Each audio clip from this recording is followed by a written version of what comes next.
let's talk about some players who could be following Christian Parker, the Cowboys' new defensive coordinator, to the Dallas Cowboys. So this is something where you naturally will look at a new coach and say, all right, where are the connections? And it's really difficult. It was difficult on the coaching staff to say where were the obvious connections because he's just coached for such a little amount of time. So he doesn't have like a really full coaching tree. Ryan Smith, the cornerbacks coach who they hired, the defensive backs coach that they hired, there was a connection there. You knew it, though. Like I mean, in terms of he had previously been with him on staff somewhere, I think, and they were like fraternity brothers and had been to various clinics. They were friendly with each other. Marcus Dixon, the defensive line coach, he'd been on staff with him in Denver. Makes sense. You start making some of those connections and build from there. So even with a small coaching tree, you still found like coaches he was comfortable with and coaches that he was familiar with are now on his staff. Similarly, I think you're going to find there will be minimum one player from Philly that he worked with and minimum one player from Denver that he worked with that end up on this football team, I would guess. And there are a few of them that are free agents, and so we're going to talk about them now at all three levels. First, on the defensive line, you got edge rusher. So even though he didn't work with the defensive line, you've heard him talk about with as the passing game coordinator and everything that he does and Fangio's praise for him. He was involved at all three levels of the defense and involved with all the different defenders because of naturally how he saw everything connecting and working together. So he still worked with a lot of the edge rushers. So you have two guys that he's been familiar with. One, very short time, but Jaelan Phillips.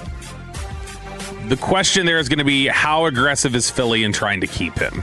So Philly gave up a decent amount of draft capital to go get him at the trade deadline. Played really well, was an impact rusher for them, has been an impact rusher his whole career. Biggest question with him has been injuries. There was a time he was like he was a top 3 recruit in the country as a high schooler.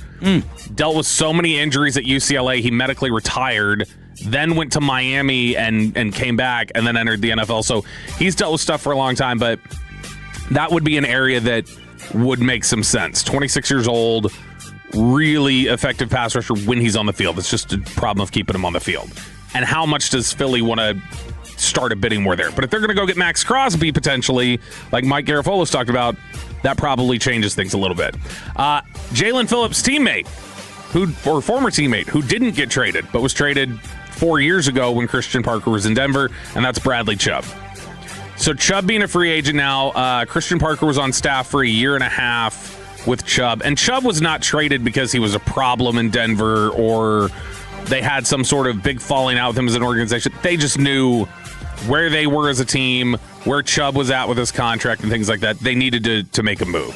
So they ended up moving on from him. But that was somebody who Christian Parker would remember having success with for a year and a half and having him be a successful contributor to their football team. So two edge rushers to watch there, Jaelan Phillips and Bradley Chubb, I think makes sense. Second level of the defense.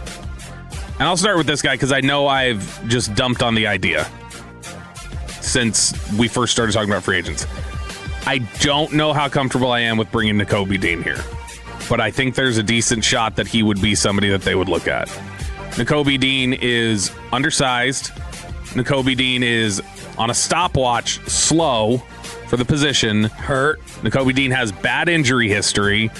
It's a lot. What was all the hype on him coming? He was hyped. What were the reasons? When he fell, people were like, "Oh my God, Philly got a steal." The tape looked great. He was always undersized. The tape looked great. He ran slower than people thought. And then when he had gone to the combine, there was a lot of buzz about, his medicals don't look good. And so that kind of cooled things for him. I don't think anybody thought he dropped to the 4th, but he was thought that he was going to drop. He's had a decent career in Philly. He's been decent. He's not like some all-world linebacker. 61 PFF grade, 42nd out of 88 linebackers. He's thought of as a smart player, and he's thought of as a really strong leader. So if you want culture and somebody who's going to come in here and help teach guys what Christian Parker wants to do, Nakobe Dean would make some sense. The other linebacker, and this is a Denver connection. This is one that we mentioned yesterday from Calvin Watkins, who had listed his 5 potential free agent connections, but Alex Singleton, the linebacker from the Broncos, who is sort of a journeyman run and has had some time where he cut off to the CFL for a little bit, but a guy who is is pretty strong against the run, would definitely improve their run defense, has a little bit of blitz capability. I would not want him in coverage. I would not want him covering anybody, and there's a lot that I imagine Christian Parker's scheme is going to demand of linebackers and coverage. So I don't know how easy a fit it is for these two, Dean and Singleton, to bring them in. But there is a connection there.